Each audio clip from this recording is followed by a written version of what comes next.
today's news. Sponsored by Rocket Mortgage. I'm Matt Piper in New York. They not only have the capacity, they have a history of using chemical and biological weapons. White House Press Secretary Jen Psaki, who warns that Russian forces are operating with a reckless disregard for civilians. CBS's Natalie Brand. The director of national intelligence told lawmakers the U.S. is documenting Russia's actions. The Russian military has begun to loosen its rules of engagement to achieve their military objectives. A U.S. official also says Russian forces could still encircle the capital of Kyiv in the next couple of weeks if they're willing to grind through significant Ukrainian resistance. It's estimated up to 6,000 Russian forces have already been killed in action. Major League Baseball and its players' union have reached a tentative settlement to end the 99-day lockout. The agreement includes higher minimum player salaries and a higher payroll threshold before the luxury tax kicks in, an international player draft and expanded playoffs, a universal DH and new rules on shifts.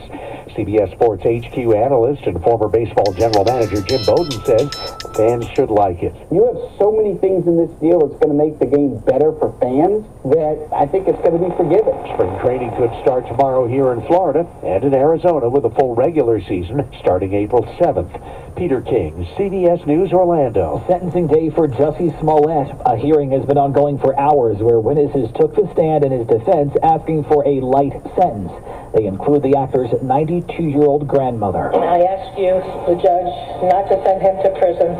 If you do, send me along with him, okay? Smollett faces anything from probation to 3 years in prison. He was convicted in December of lying to police about a hate crime he staged on himself. Gas prices are putting the brakes on some plans to return to the office.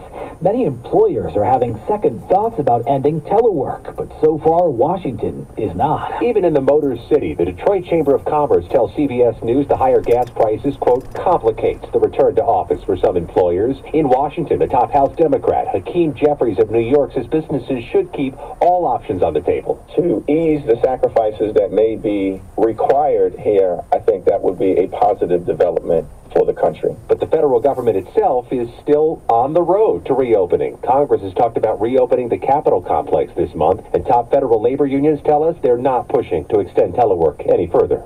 Scott McFarland, CBS News. And a new Reuters poll just out shows half of Americans say they will cut back on going out to restaurants if gas prices keep going up.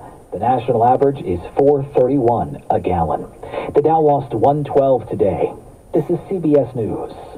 Well, that's today's news. I didn't hear any good news, did you? I didn't think so. I guess it's all about perspective. The glass is half full. Well, as always, I want to thank you again for coming along with me on these Dash Cam News adventures. You know the drill. Peace, love, and all that hippie jazz. Bye-bye, everybody.